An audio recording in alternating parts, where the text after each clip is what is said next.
lucha creciente no nos siga aniquilando. Compañero, escuche mis sentimientos y que viaje con el viento. Este anhelo guerrillero. Sé que pienso porque existo, sé que existo con un sueño que es mi sueño, un mismo empeño y desempeño, no desisto. Compañero, escuche mis sentimientos y que viaje con el viento. Este anhelo guerrillero. Si de los pueblos su arrojo se junta con la esperanza, forjaremos la confianza que acabe con el despojo. Compañero, escuche mis sentimientos y que viaje con el viento. Este anhelo guerrillero. No puede ser de egoísmo el destino de los hombres, con el pan para los pobres florecerá el socialismo. Comandante Alfonso Cano, en el movimiento bolivariano, marchando con el libertador.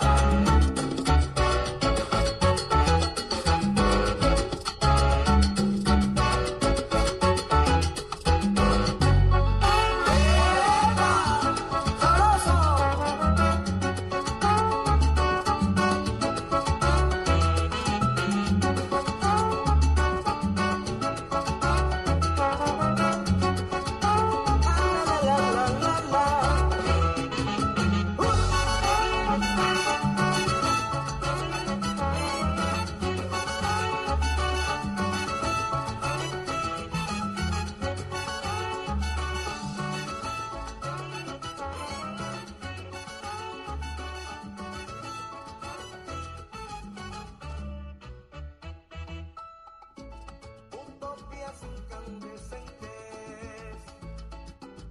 que renacen con la aurora,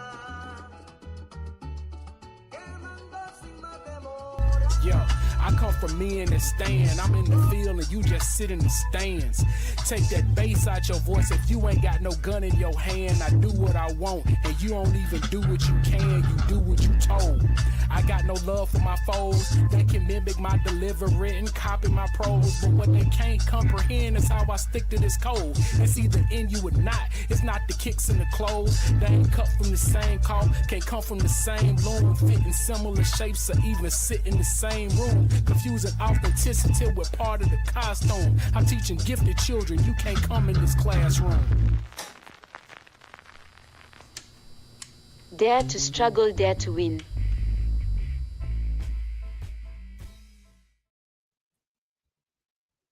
We are back. Dare to struggle, dare to win. Episode 19. You have your guy Yusef, Bunchy, Shakur. No, I'm joking. We got Geechee, y'all. We got Cherie Danielle, and in place for Dr. Yusef, Bunchy, Shakur, comrade Zane. What's happening, y'all?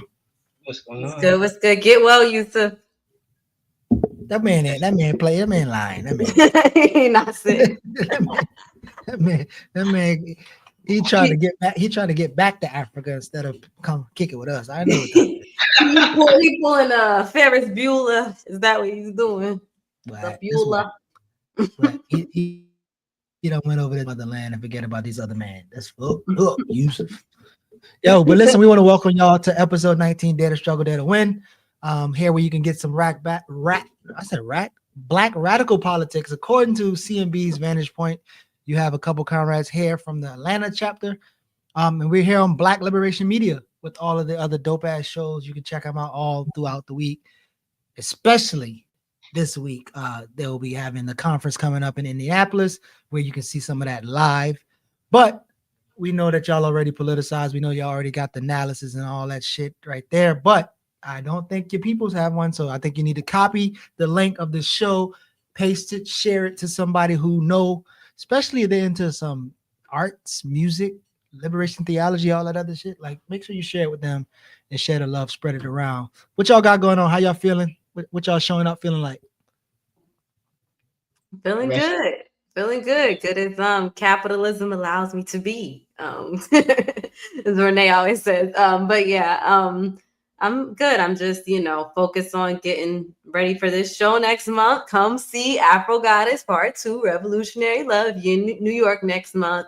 What is it? June 18th to 22nd. So yeah. So all I'm doing is just rehearsal mode and thinking about my feelings and crying and reading and all that stuff. Yeah. All that. Zane, what's up with you? Getting ready for this conference this weekend. Just basically the focus, Had some family time this weekend and ready to put in some work this weekend. So yeah. Excited. So we got a guest coming up. I actually ran into this brother, didn't even recognize the brother when we was in when Jared had his class at the People's Forum. He was sitting right next to us, actually. So I'd be excited to talk to him. But before we get there, I kind of wanted to start a quick build around, if anybody remember Bobby E. Wright, who Diallo quotes quite often, the psychopathic racial personality.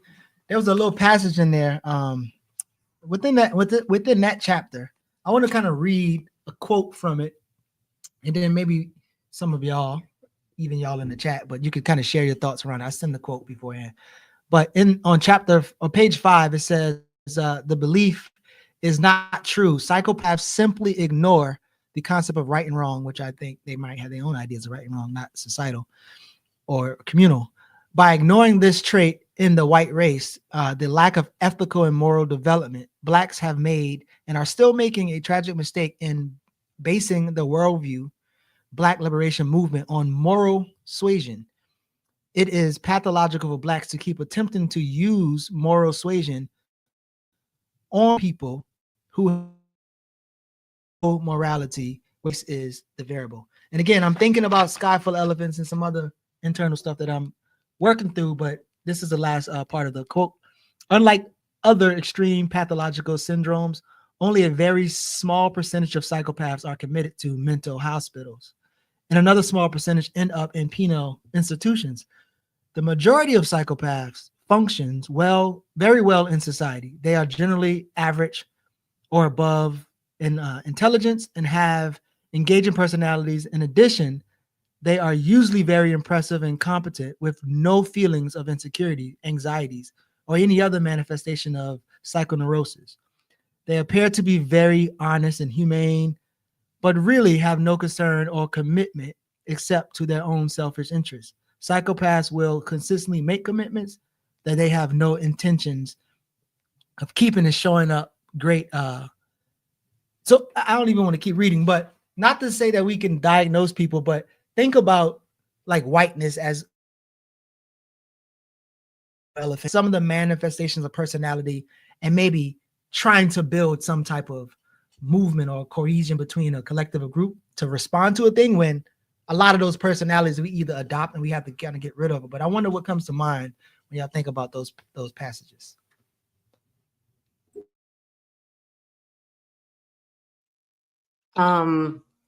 Yeah, I mean, when I first read it, it just made me think a lot about what was it when he was Stokely at the time, but Kwame Ture, when he was talking about trying to appeal to white people or whatever, trying to appeal to their moral compass. And he was like, well, they have to have one, and they don't have one, the person. So I always think of that quote that he was saying, kind of challenging kind of a peaceful movement and this, that, and the third, or nonviolent movement. So I always think of that, and just, just how we have a certain way of that we're told of what's right or the wrong way to go about it. Or even when these huge uprisings happen, you always kind of have a big amount of liberal people emphasizing we're peaceful, and all these other things. And just,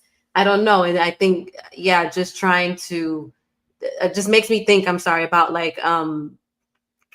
that overall thing of we're trying to appear like something that will never be to a certain amount of people and stuff like that. And then I think I heard another thing about trying to argue with the races, and how it's no point in arguing with the races, because it's that just lets right there. You can't like unracialize them. And really quick, I got called, or not called, but in the presence when I was in Chicago, there was like a crazy lady, I guess a sociopath, who was having a moment in the lobby of where we were eating at for my job. And I'm the only Black person. She's going crazy. And she just like yells like something like talking about like the security and who wouldn't open a door for her. She's like, and those niggers, and everybody just, and they all look up at me. And I think they all expected me to like get up and be like, what, you know? But I just kind of was like when she said it, I was just more so a shocked and taken back. But I think there was no part of me that felt like, oh, I want to fight this crazy old lady. Because it's just like, at that point, it's like, I'm like, you're crazy. Like, I don't know. Like there was this one, I had one white savior I work with who was like trying to tell her all this stuff. And he was like, I just felt so bad because Cherie had to hear that. But, you know, so he kind of made a bigger deal out of it than me. But it was just like, you know, even when I talked to another Black coworkers, like I didn't feel like, oh, I was like holding myself back for something. It just was like, you know, I knew right there, okay, that's where you stand, lady. But I don't know. Yeah. So that just made me think of that. I don't know. It makes me think of like we should just keep them in a distance, arm's distance. You know, you can't change or save everybody. Like we all have to fight capitalism. It's affecting all of us. They're affected too, right? But like we also have to be safe about our people and us. So like my thing is like work with them in a safe, like whatever capacity that is, having allies who basically can deal with them that we don't have to deal with them. Like I don't know, I just think of ways of like working around them or going through them if need be.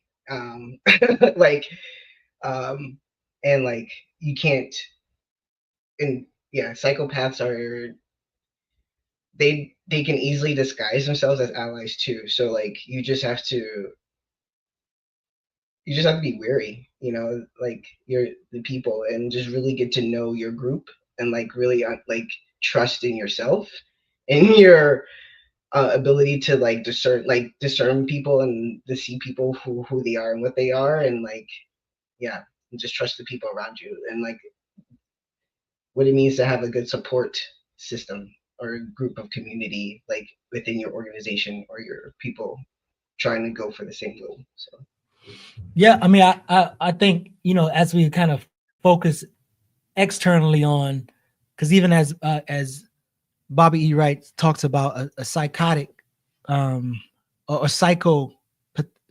psychopathic personality, racial personality. So it kind of be like not necessarily a psychopath, but looking at psychopaths and looking at their behaviors and then how it might relate to right? Back with the, you know, I've been telling everybody to read Sky for the Elephants. Even my mama, I made her read it.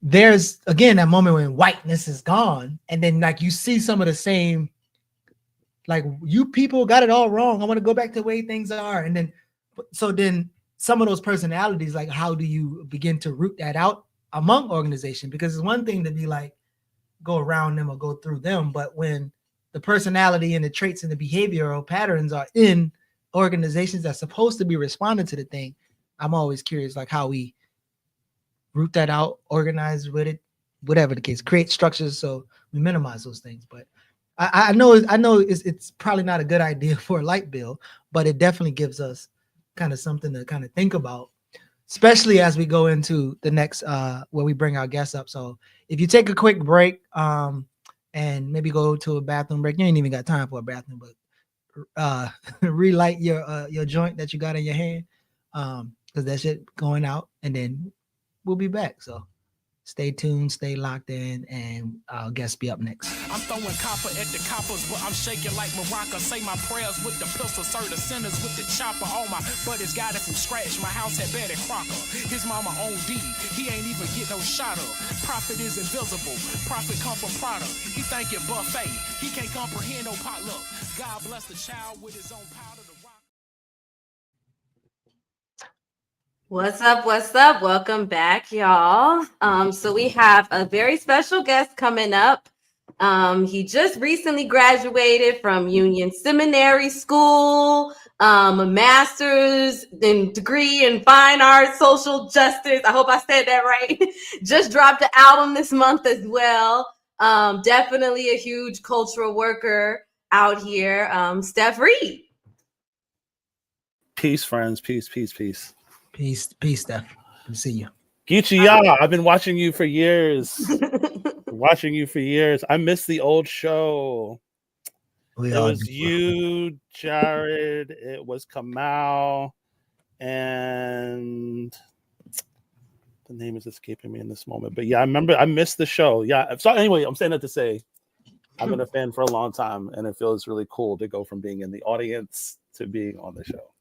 No. Shout out to you, man. I actually was telling Zane, or maybe even I said on the show, but I was sitting next to you during the Jared class, and I was like, "The dude look familiar," but I ain't. But yeah, so shout out to you, bro. Thank you, man. Yeah, the People's Forum. That was a great talk. Oh my God, Dr. Ball was spitting. He's like, Dr. Ball is like a lyrical scholar. Like he's very much. It feels like hip hop. You know what I mean? Like the way that he puts words together, his rhetoric, his homiletics, if you will. Like it just feels like he has a sensibility of a lyricist.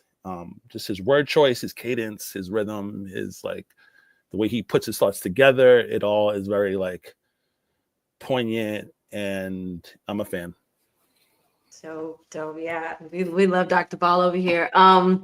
But yeah, I guess I'll jump in with the first question since I asked you one. But yeah, I've been aware of you for a while, and I think I first heard of you as like an artist in New York, and then I saw you on Dr. Ball's show, and I'm like, oh wow, he's like studying like Liberation Theology, and it's like really out here. So I guess I'm just curious. You don't have to tell your whole life story, but I'm just wondering what really landed you in being an organizer and a artist for liberation. Like, how did you kind of land there? Like at some point, like were you always that, or or did you eventually try to tie the arts into organizing social justice? But I don't know. That's a loaded question, but as short as possible. No, I appreciate that. I'm also being mindful to mute my mic because when I was on Mix What I Like, I was like, I'm like stimming, and I'm like resonating with everything being said. So I'm mindful that if I'm gonna stim and I'm gonna like resonate, I'm gonna put myself on mute. But that was a great question. Okay.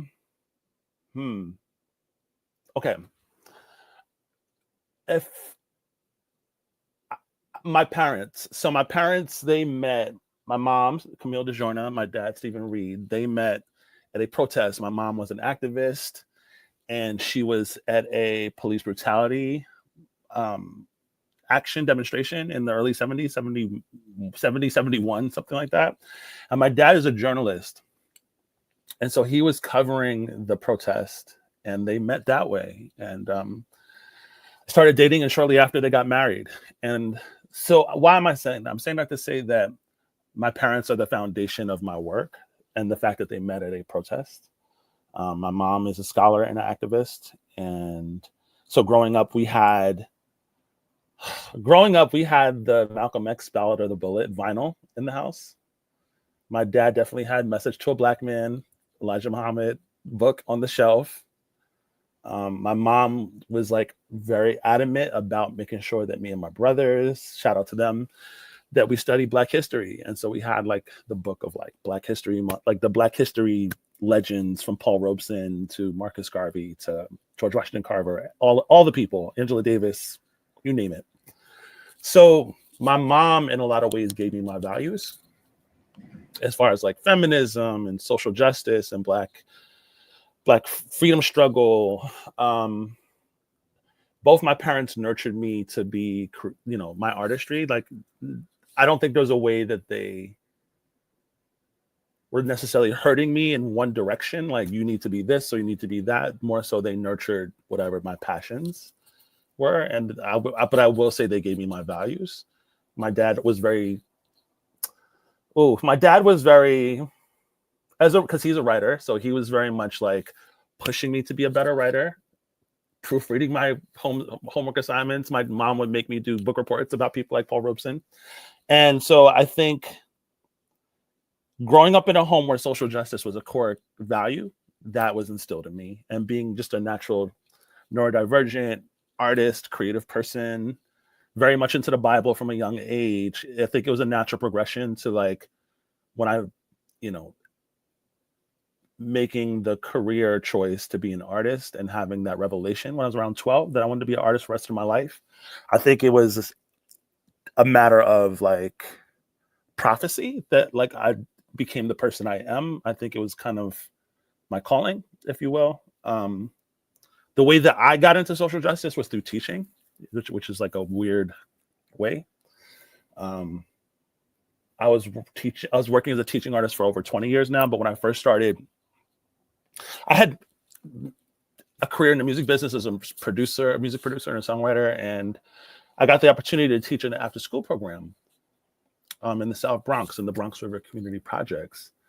So I was like teaching like choir, teaching voice lessons, songwriting, and I fell in love with that as like a gig. And then the more I got into like becoming a teaching artist, I started to push my students to write about what's happening in the world. I thought that was like important, that if I'm going to teach them to make their own music, I think it's important that their music reflects, like, you know, the time, the age old Nina Simone, like artists should reflect the times that they're in.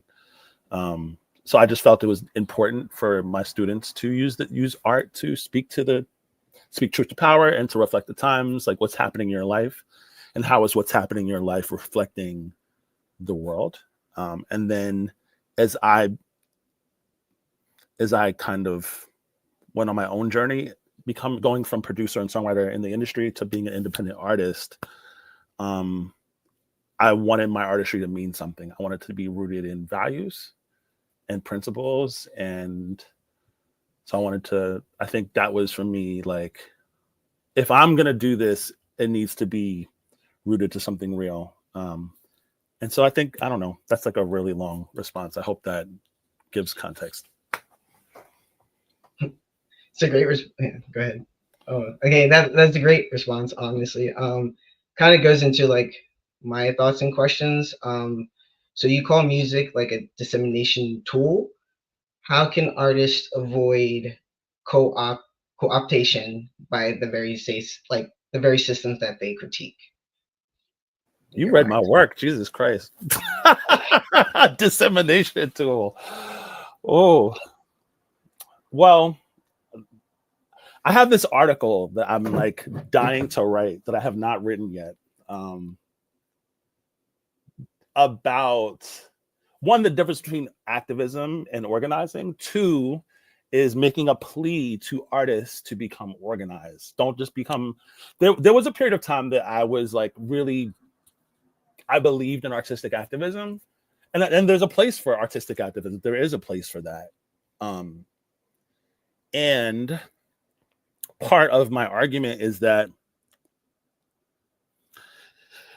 in order to become co-opted, you kind of have to be a solo warrior. It's like when you're out in the wilderness by yourself, and you're like trying to balance staying true to your artistry while also navigating careerism, climbing the ladder, clout chasing, trying to make it in late stage capitalism, you name it. It's very easy to become co-opted. It's like you don't even, matter of fact, if I'm being honest, hot take, being co-opted is the goal. I remember when I was a child and there was this whole notion in hip hop of like selling out. And like any artist, like say like no shade or no shots, but like someone like a MC Hammer or whoever is doing like a brand deal. There was a point when that was considered selling out. And like, so having like a doll or a cartoon or like a Coca-Cola, whatever brand partnership, that's considered selling out.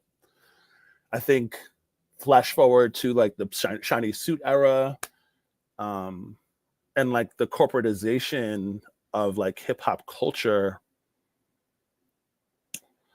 There's a way that those brand deals became like a stamp of approval that you are a successful brand. Like even like the idea of an artist becoming a brand was like a goal, and the move from being an artist to being a content creator that's like so in alignment with capitalist kind of way of thinking and a capitalist lens. So I'm rambling a little bit, but I think the ways that artists can avoid co-optation is by being organized, being in having a political home. I belong to Dream Defenders, also Kairos Center, where I work as a cultural organizer. I think it's important that we do our artistry with people. Like, have one of my comrades, my dear comrade, Sierra Taylor, also shout out also to Jonathan Likes with BYP 100.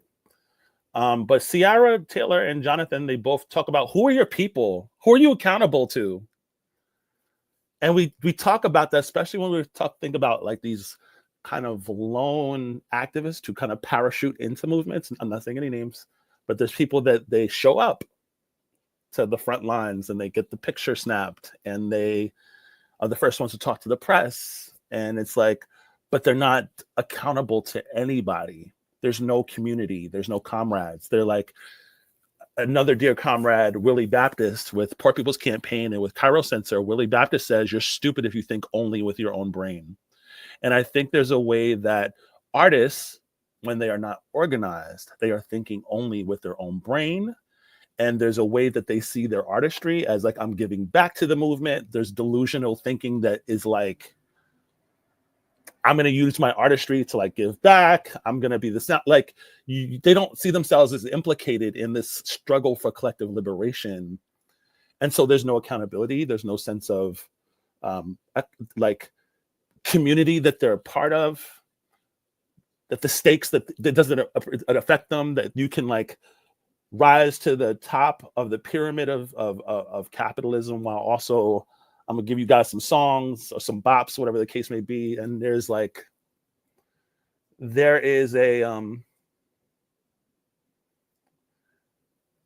lot of brainwashing that all of us need to do, and it's better that we do this unlearning and this de-brainwashing in collective, in community, and struggling with each other to challenge you and to call you out. But you can't do that if you're like this solo warrior. So that's a Message. Nah, shout out. That's good word. Good preaching. I know you was a preacher, bro. Goddamn preaching out here. So listen, really quick. I two questions. The first one is, could you open up with that quote that I had up earlier? Could you kind of make distinctions between organizer, mobilizer, maybe activist? But before that, or also with that, there's a couple words or phrases to use that I kind of like, what do you mean by that? But so one of them was this reframe, if you can reframe this role of art and culture and speaking truth to power. And I'm only saying this because I've had conversations with unfortunately famous people who say a thing that they go on Fox News to speak truth to power. And I was like, well, you don't have to sit there and tell power the truth because they fucking know the truth, but you can organize people. And if you're calling the people the power, that's another thing. So really quick, the organizer versus mobilizer versus activist. And then could we grapple with this concept of speak truth to power, or you can kind of tell us what you mean by that. Wow. Geechee, y'all came with the heat. Oof. Okay. Activist is someone who mobilizes people and they like bring people out to the front line. Activists are important. We need people that are gonna kind of, I would say an activist. Activist is someone who shows up to like the protest, to the demonstration. They have the protest sign in their hand. There's someone who posts stuff on social media. They are the people who are like very passionate about whatever the cause is. Activists aren't necessarily the benefit of activists, before I go to critique, the benefit of activists is I think there's ways that they help get the word out. They can help be like in many ways raise visibility to issues. They're the bodies that are on the ground. And I think we need people that are activists. Now, the organizer is someone that's building long-term relationships with people and are actually organizing people over a longer period of time, right? They're accountable to other people. Like, we go to meetings. If you're thinking labor organizing, these are people that are helping to build relationships with people at a work site, in order for everybody to build power and to win a longer term campaign. Organizers are accountable to their community, and it's not as sexy. It's not fun. Organizers are in it for the long haul. And I think after the flash in the pan of whatever the demonstration is of the moment, organizers are still doing the work. They're still like building relationships. Organizers are strategizing. Organizers are figuring out power mapping. What's the target? There's so much more logistical work and relational building, and like bringing people into the organization to like actually sign up, pay their dues, and there's like so much bringing people into base build. It's like a long term bringing people in versus like, I'm going to show up and make noise about this thing, but not necessarily keep like an address book full of all these relationships and making sure that I'm accountable to them and they're accountable to me. It's just a difference. I think we need both activists and organizers. Okay, does that suffice? I don't want to go on and on and on. Does that suffice? Definitely. Okay, now the second part, speaking truth to power. That's a valid critique. So, okay, I'll give you, last summer, 2024, I had the honor and the privilege of running around with my mentor, Dr. Cornel West, on his presidential campaign. And one of the things that I love about Dr. West is his consistency. And he comes out of a Black prophetic tradition, this tradition of John the Baptist, of Jesus Christ, of name so many, there's so many you can name, of people who are like, I'm going to tell the truth. I don't care where I am. I don't care who's listening, who's not listening. My job is to tell the truth. So I think when I'm talking about speaking truth to power, I'm thinking about this Black prophetic tradition, just being a prophet who's going to tell the truth, no matter what the stakes are. Even if you like all the slings, all the arrows, all the scrutiny, all the things that you can do, I don't care. My job is to tell the truth. So Dr. West is like on TV telling the truth. He's on his presidential campaign telling the truth. He's in the streets telling the truth. He's at the protests telling the truth. He's in the classroom telling the truth. And I think the idea of speaking truth to power is, no matter what space you're in, you're telling the truth. Even when the truth is unpopular, you speak truth and you tell it, not just to power, to like mainstream media, or not just to like politicians or whoever has the means of production and the money and the resources. When I say speaking truth to power, it's like, no matter, maybe to nuance that saying a little bit, it's like speaking truth in spite of power, speaking truth to power, speaking truth regardless of what power tries to do. And I do think that there's ways that we can, activists, truth tellers, prophets, however you want to see it, like we can preach to the choir, and there's a place for that. It's important, to like galvanize our people, to give them a word, to give them hope, to get them fired up. And there's ways that it's necessary to also speak truth to where people don't agree with you and may not want to hear what you have to say. But there's the chance that in the speaking the truth to power, for example, if we had an action and we go down to the rich man's house, whether it's Elon Musk's house, Jeff Bezos's house, the White House, the governor's house, the mayor's house, and we are refusing to move, I think about the Dream Defenders action back in, I think it was 2012, 2013.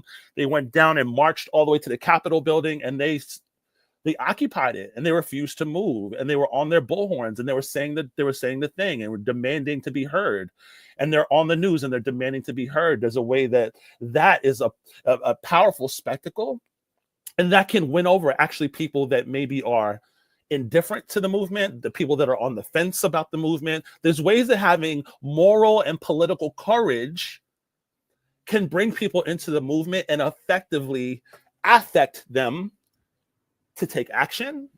So there is the speaking the truth to power. There's a way that by modeling and embodying moral courage, it can give other people who are spectators and witnesses, if you will, the courage to actually get mobilized, to get organized, and to like be part of the movement. So I don't want to go too much longer. I hope that's no.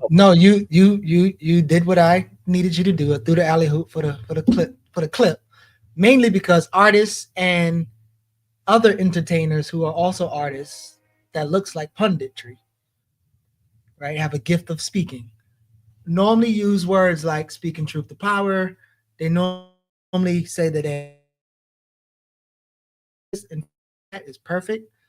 Because again, if you leave it at Teslin Figaro, she's speaking truth to power, even though power is putting her in place to either tell the truth according to them or destroy the actual ability to find truth. And so I'm glad that you laid that out. Go ahead, Cherie.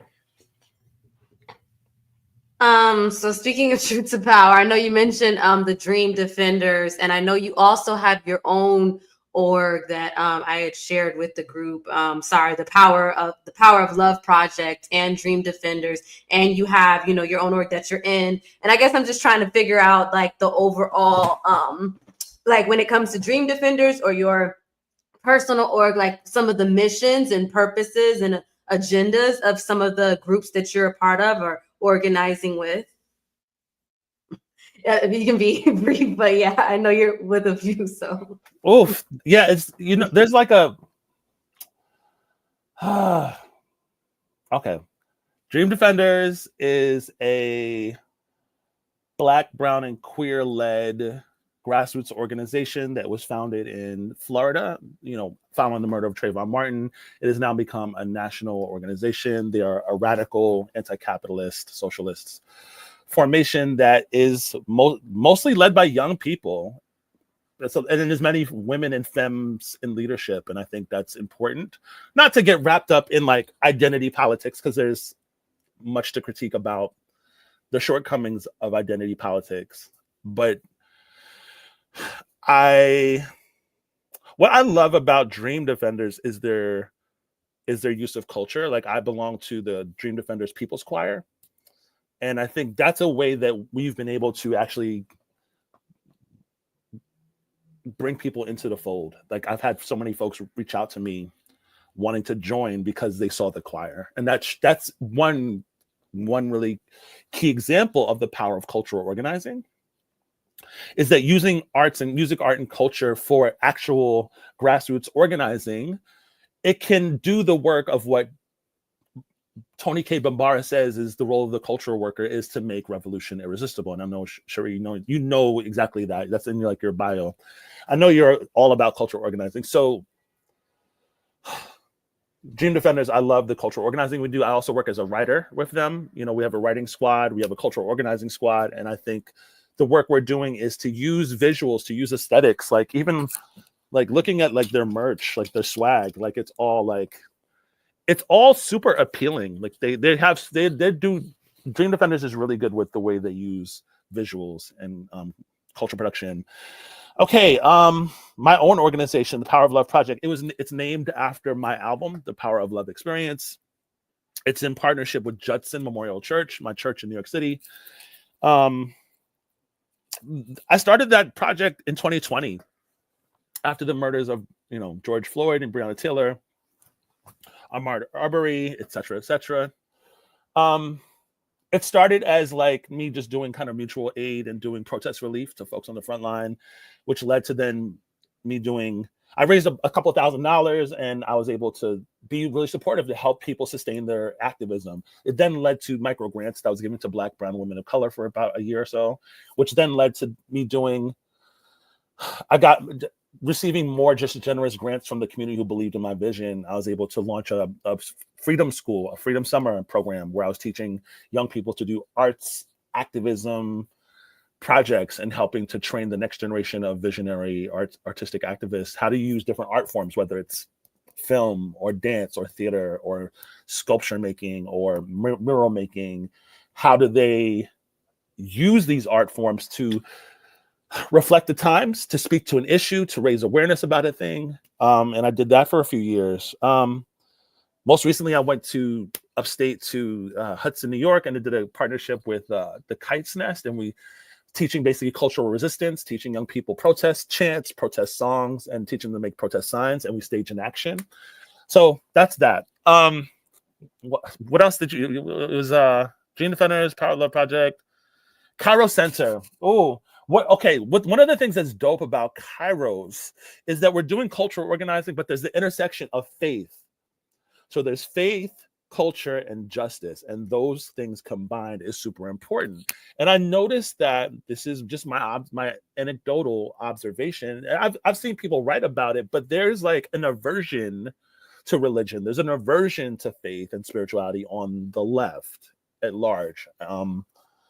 Be it there's valid critiques of the ways that capitalism capitalism, imperialism, colonialism has utilized religion, Christianity in order to capture people, to take their land and to extract and exploit them. So that's valid. There's also the critique of Marx, who says that religion is the opium of the people, opium of the masses. So I understand these things, but there's a way that like the people that we're trying to reach, everyday people are still in church and they still believe. And I think that the work of Cairo Center is organizing people that are in these spaces, that are in church, organizing faith leaders that can then organize their congregations. That is super necessary work. I think that churches are a crucial site of struggle. I think when we think of what Louis Althusser calls the ideological state apparatuses, Antonio Gramsci hegemonic apparatuses, they hold so much influence and so much power. They're such a crucial part of culture. When we think about culture, the conversation doesn't encapsulate and involve religion and spirituality as much as I think it should.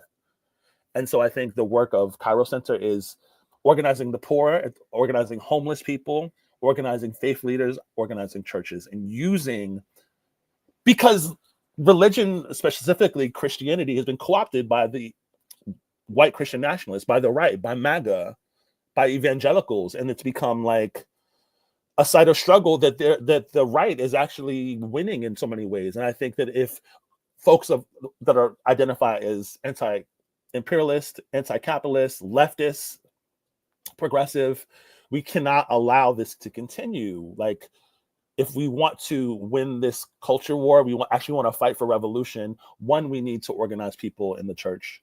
Two, we need to actually embrace spirituality for spiritual care, because there's so much burnout for all of us. And there's ways that many of the rituals that we can find in these spiritual homes can actually make our work more sustainable. So I want to hold space for the critique and the concern about religion and faith, while also saying, let's not throw out the baby with the bathwater and abandon it. So that's a hope.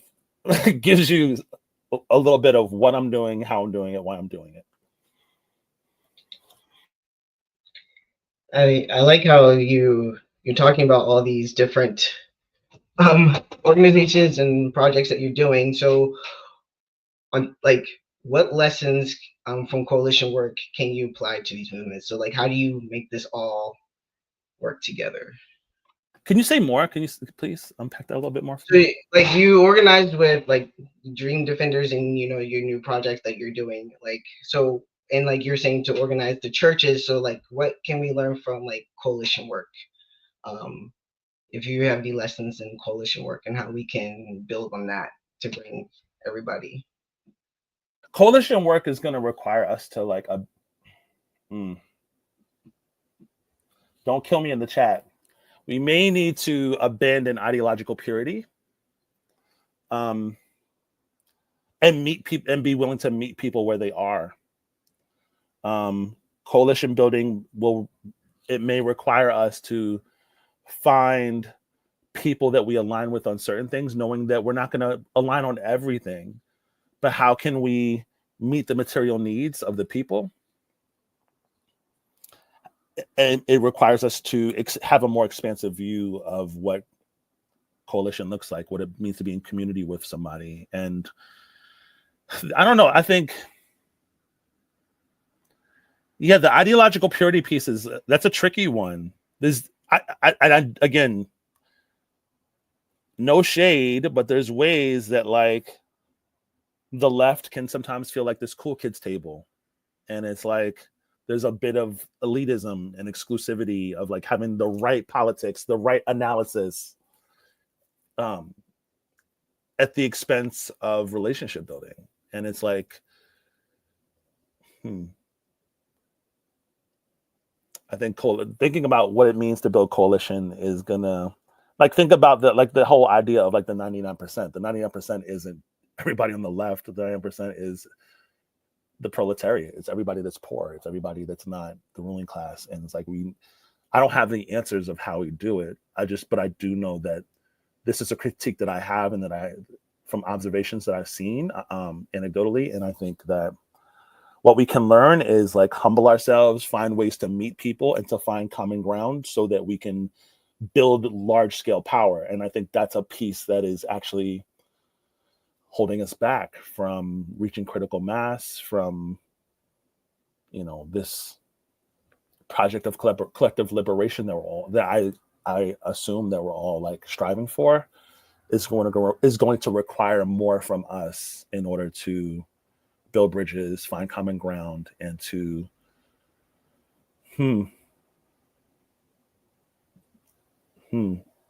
order to get to this, whatever that tipping point moment is, to get to revolution. So I want to kind of go back to what you said and then maybe like share a thought, but then go into the question to maybe clarify another line that I was like, But so even as I think about like the concept or the phrase, a religion is the opiate of the masses, it's probably sound to say that opioids can manage pain, but if heavily dependent on it, it can also help you not do shit about the cause of the pain. So it's kind of like a crutch is a crutch, right? A crutch is help you to develop something, and then move on.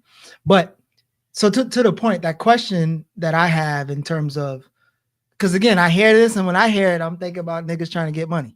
But when you said we can break generational curses, knowing that this comes from a heavily religious standpoint that's really anti-African and blaming victims and or Black capitalist fantasies, how would you help people reimagine how you was using us breaking generational curses? Geechee, oh, we.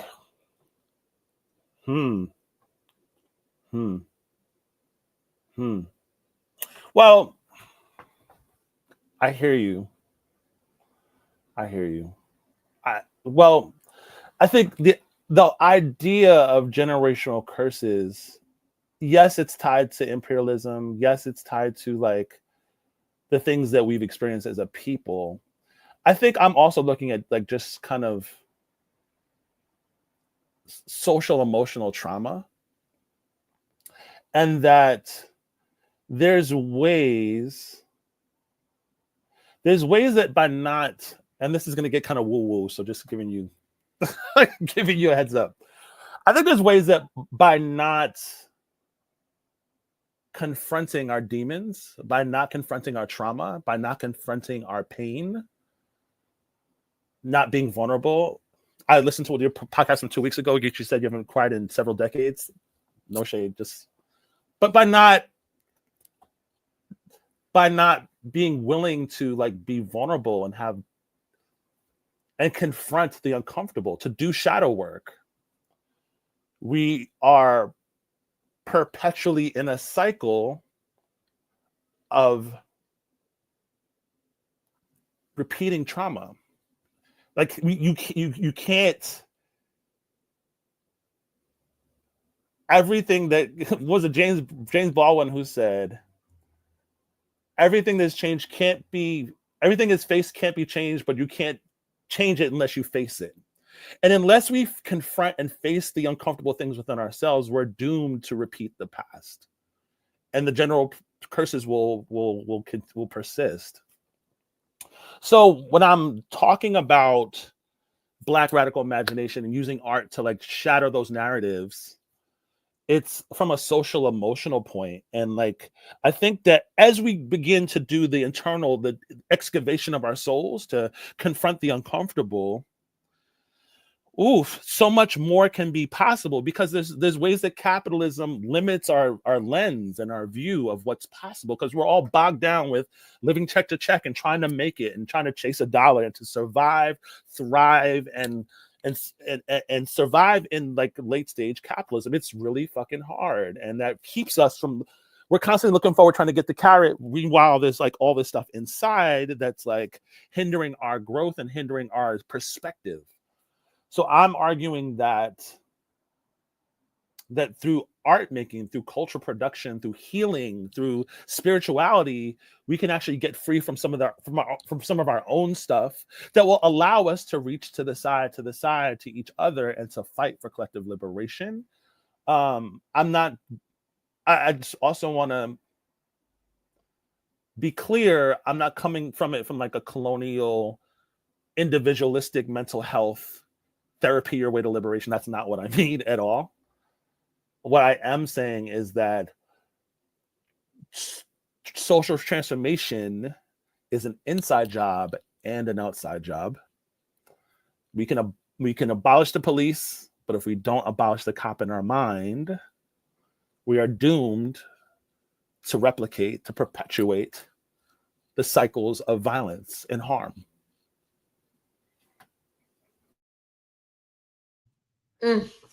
Okay. Did you have something you wanted to follow up with, Geechee? I'm sorry. No, that's good. I know we're like coming up on time, but I guess I'm just like curious of like what next. I'm like, because you just had like the craziest month. I mean, where I'm like, after that, I'm checking out for like the rest of the year. So I'm just curious as to like what is next for you as far as, you know, your life as an artist, the work you do, and like where, you know, people can kind of just see you activated at, you know, as far as like the next steps and the, you know, I know the album just came out and, you know, all that stuff. So I'm just wondering, like, is there upcoming performances or, you know, presentations, or I don't know. I'm just like, what's up? Yo, that's real. That's real. I've been staying busy. I just got back from Atlanta. I'm actually on tour with Reverend Liz Theo Harris and the Cairo Center team. Rev Liz just put out a new book. Plug. It's called You Only Get What You're Organized to Take. And so we're going around the country and we're doing this book tour that's also an organizing tour. So we're meeting with local organizers, many of them like the New Disabled South, the Malcolm X grassroots movement, so many folks all over. We were just in Atlanta this weekend. We're going to Boston in the morning. And we're just figuring out like what is happening. How are we responding to this moment? How can we build power with other faith leaders that are working at the intersection of faith, justice, and I don't know, social change. But where was I going with that? Yes, I want to rest. I'm trying to take it easy. And also I'm trying to just also live in my purpose. And it makes me happy and makes me feel fulfilled. I think I'm trying to take my time as far as like hardcore work. That's fun. Like going state to state and doing song leading with the Cairo Center team is amazing. Like that's fun. Upcoming projects. I have a chapter to a book I'm writing. The book is called Arts and Abolition. I'm contributing a chapter called Art as a Weapon. So I'm working on my chapter this summer. I am also going to be publishing some articles with like the Forge. I have an article coming up really soon with Forge Organizing. What working on my PhD materials. I'm applying to PhD programs in the fall. I started a new an additional master's program called STM, a Master of Sacred Theology at Union Theological Seminary in the fall. And so another thing I'm doing is a research project on the Black Panthers and spirituality and faith and music, art, and culture. The cultural resistance and the spiritual resistance of the Black Panthers is like a research project I'm working on. And so I'm already doing a lot of research, meeting scholars, meeting Panthers, going in the archive at Stanford, et cetera, et cetera. I guess aside from that, like reading, trying to just read some cool shit, you know, trying to catch up on things that I would like to read that are not assigned. So that's been really fun. So if y'all folks want to do a book club or like have a book club, please invite me. If y'all would like to share readings and like just build in that way, I would love to. I'd be honored. But yeah, so I'm just trying to stay the course, have a healthy, happy life while also continued in struggle. And my album is out now. It is called Into the Wilderness. Again, it is called Into the Wilderness. It is out now on all streaming platforms.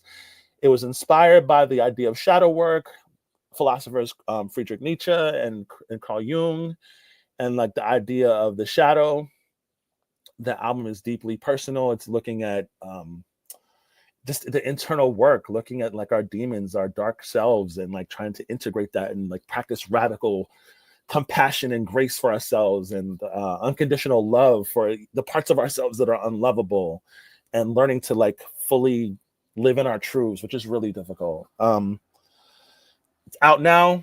There we go. I actually, the final project for my master's program, it was a Master of Arts in Social Justice. You were close, Cherie. It's called the Master of Arts in Social Justice. I completed that program, and my final project for this program was a thesis project where I named the thesis project Into the Wilderness after the album, and each chapter was a song from the album. And so I'm looking at the theological underpinnings of each song. So like metanoia, and looking at the wilderness, like Jesus was in the wilderness for 40 days and he was tested. So but that was like an external wilderness. The Jews were in the wilderness for 40 years or whatever the case was. I'm looking at the wilderness as like an inside project, the wilderness within. So I'm taking that theological concept and looking at the wilderness as an inside exploration. And like, what does that look like? And so that was my project. I'm really proud of it. And I love the album. I hope you guys love it too. I hope people listen to it and support it. And I think that's it. I'm available on all socials. I mostly use Instagram. So reach out to me. I am Steff Reed, IAM STEFFREED. Find me, support it, and like, let's connect. Join Dream Defenders, join Cairo Center, and thank you so much to Dare to Struggle, Dare to Win. It is an honor and pleasure. Shout out to the good brother Steff Reed, Pastor. Yes, Steff Reed. Yes, thank you. Thank you so much. You dropped so many jewels. We appreciate it. My guy. So we'll be right back. I don't know if our chapter is coming up. Look like they might be missing out, but we'll be right back to kind of give us some closing thoughts. And yeah, again, y'all, thank Steff Reed for coming through, and we'll see you soon, bro. I'm throwing copper at the coppers, but I'm shaking like Morocco. Say my prayers with the pistol, serve the sinners with the chopper. All my buddies got it from scratch. My house had Betty Crocker. His mama owned D. He ain't even get no shot up. Profit is invisible. Profit come from product. He thinking buffet. He can't comprehend no potluck. God bless the child with his own powder to rock. Yeah. Back, Dare to Struggle, Dare to Win, episode 19. Just finished up interview with Steff Reed. If you missed it and you're rewatching or anything and you're not at that part of the video right now, you should go back and listen to some of that shit, especially if you claim to be an artist or culture worker or reverend. How y'all feel? What y'all got? I'm feeling good. That was good. I'm really happy. I asked him to come on. I think even as an artist and me, I transitioned into cultural worker like over a year ago now, but I think it's just to hear him speak so clearly about the you know, the mission of an artist, the cultural worker, and how important it is for us to be in organization and organizers and artists and not individual things. It's just like a reminder, because this organizing stuff is not easy. But I think, you know, hearing him speak about it, it definitely kind of centers me into like, you know, the reason why all of this connects, and the reason why, you know, it's important to be an organization and having something to be accountable for. You know, that's why even with my art, even though I created it, you know, like solely, I shared it, you know, with the org, because I know I have people to be accountable to and a politic to be accountable to. And so it was just good and refreshing to hear him, you know, emphasize that, because I mean, all this is still new to me. And yeah, it just is good to hear somebody that's been doing this for some time and has, you know, found a way to like just balance it all. Cause like, child, they be talking about how many hours in a day Beyonce got. Steff giving Beyonce run for her money for sure, cause he ain't got butlers and stuff either. So I'm just like, yo, like you can really, you know, you can really do it if you, you know, put your mind to it and the effort into it, as far as doing work for liberation and being accountable to an organization. And it can really be what you know, what you want it to, if you make the sacrifice, you know. Yeah, for sure.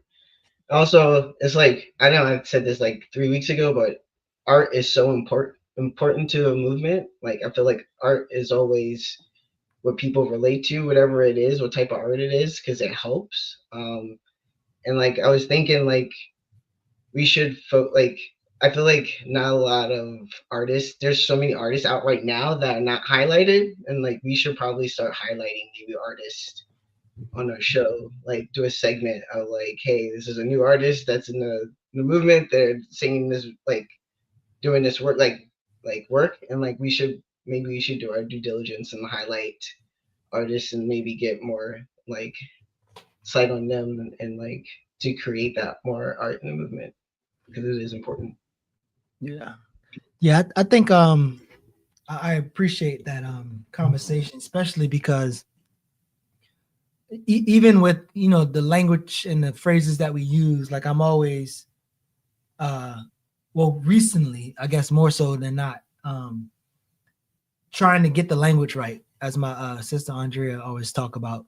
And she's kind of like recognized that in me since she's known me for however long.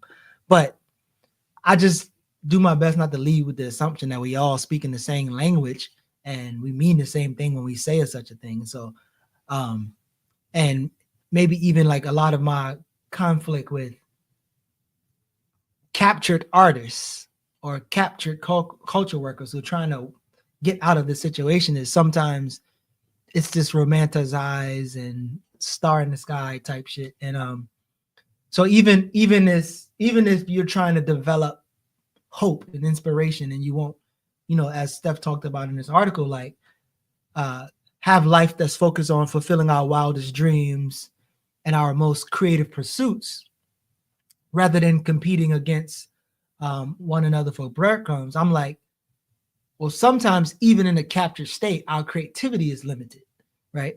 And so, you know, you're not creatively inside of a capitalist system thinking, you know, on your own accord about, you know, non-extractive systems and generative ways of living. Like you more so of like, you know, first blacks and shit like that. And so I think it's important for us to, I guess, see how both are engaged with each other, like social movements and culture and the working of culture and the ministering of culture. They are all kind of like so in sync that I'm not sure that it's safe to be like one is more important than the other one, or the one, you know what I mean? And so there was a point also that when I think Steff says, like, it was the spirituals, it was the gospel, it was the blues that sustained us.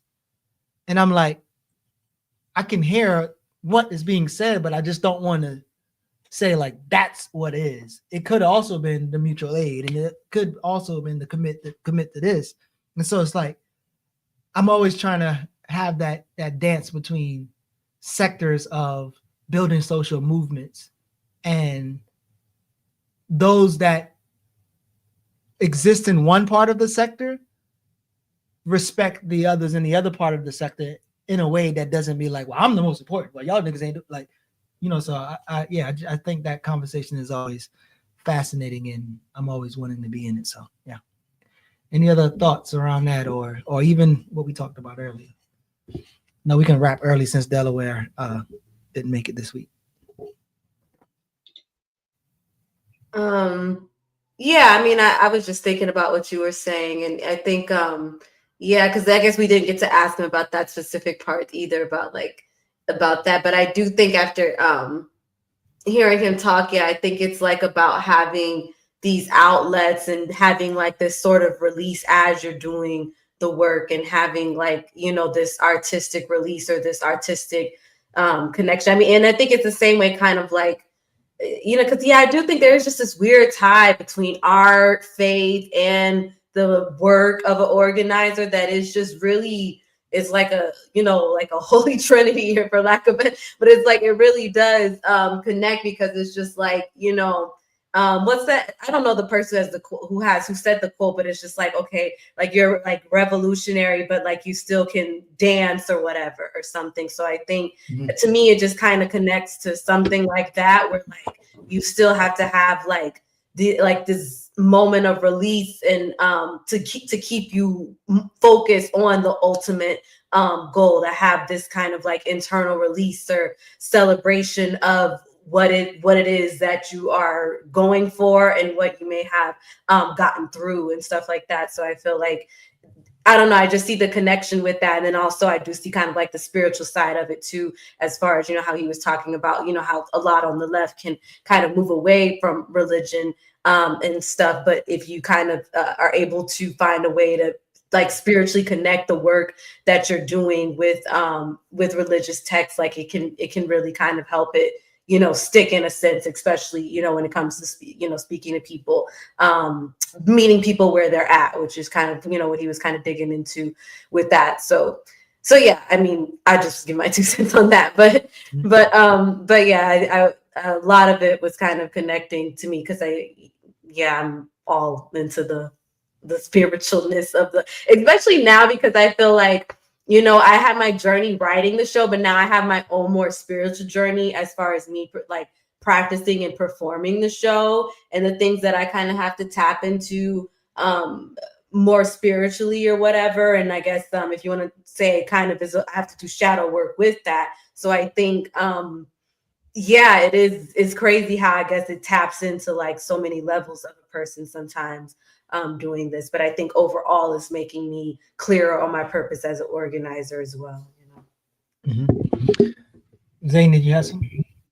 I was just going to say art, I think also, I was trying to say, helps communicate, make the message easier to digest, depending on what type of art it is. And especially if you're going into like a theology realm or spiritual realm, art can definitely help relay a spiritual message easier than, I think, any other avenue of communication. So that's all I was going to say. Yeah, shout out to Musa, one of our incredible culture artists. I'm going to say culture artists, culture workers of this time. Culture is always reflective of social practices and customs of one class or another. Yeah, I think that's an important and beautiful statement. I remember, and maybe they had this conversation with you, Cherie, like the minute, we talk about, well, I'm just expressing myself and all this other stuff. And it's like, well, once you reach your damn room and it goes to the public, it has a responsibility. It pushes a particular thing, like that shit ain't yours no more, right? So yeah, I think that's important. I just want to say really quick. Sorry, I don't mean to catch up. It's funny you speaking about that after Musa shared thing, because it was Geechee that first shared with me Musa's article about being a cultural worker, which made me want to make that change. Like in my life, because we were getting into like a discussion about that when I was talking about what does art always have to be political, or like what if you just want to say what you feel and then I kind of just. I was going over and over in my head, and I was just like, wait, like it really, there's no way to make it not political. And then once he shared Musa's article with me, I was like, oh my gosh, like this is like, there's been many times where I've been on that cusp, but I never had seen it kind of written out the way Musa laid out that article. And I share it to a lot of my artist friends too, when they get kind of stuck and caught up with this whole I want to be a star stuff or all this. I share that with them. And it's like, you know, there's other ways, you know, that we can do this. You don't have to go with this vision of, you know, where your art should be based on, you know, the status quo and what has been projected as what, you know, it should be. You can, you know, think about artists in socialist countries and stuff like that. So it's really been like a great thing and resource. So, you know, thanks for Geechee for sharing and Musa for writing. Yeah, Musa did all the work. I love actually pieces like that. And Hood Communists, just in general, they have like a bunch of pieces, Black Agenda Report, where it's like, bro, like it's, and maybe it's this, right? So when you read something, like you can't interrupt what you're reading and start arguing with the page. So you almost kind of like forced to read the whole thing. But when I'm trying to share anything, there's no really way to be like, I would just sit down and be quiet and read this for a second. And then when people lay it out as good as that, like you got to sit with like, yeah, well, you know, they do got some points and shit. But no, so I appreciate that. Yeah, but listen, man, we gonna wrap early, a little soon. Anything y'all got coming up this weekend? Any what y'all got going on? Yeah, other than the conference, I know you're gonna be over there, you know, getting it popping with some strategies and shit. Trying to con people into paying Mario Kart. Shit, I already know what you're doing.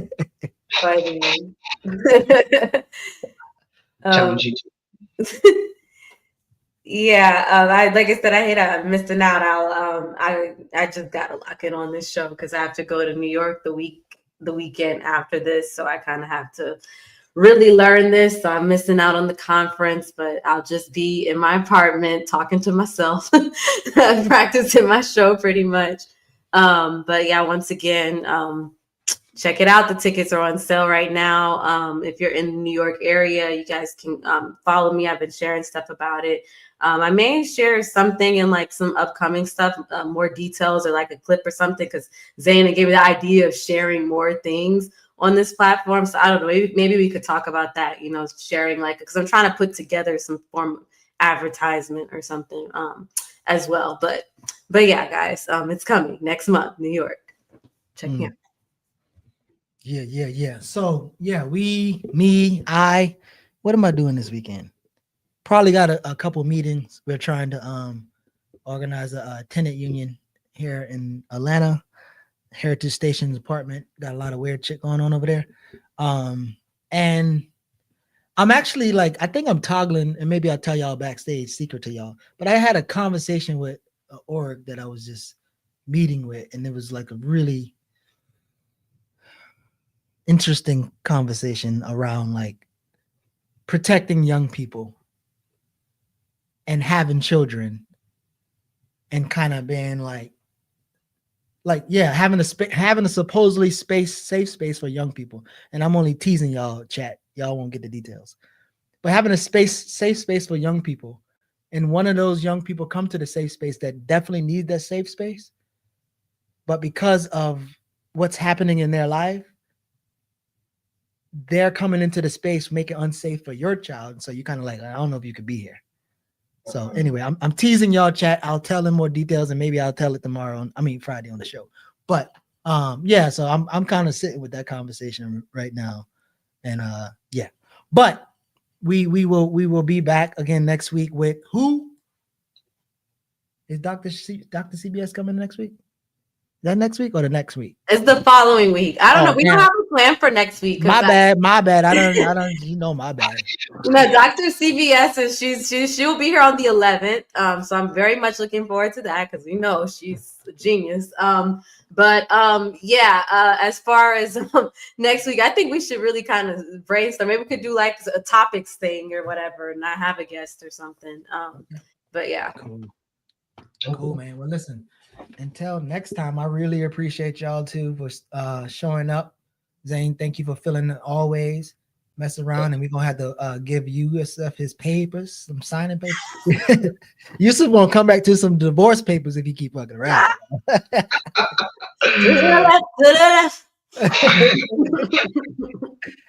Look, man, y'all appreciate y'all. Y'all have a good weekend, evening, and we will see y'all next time.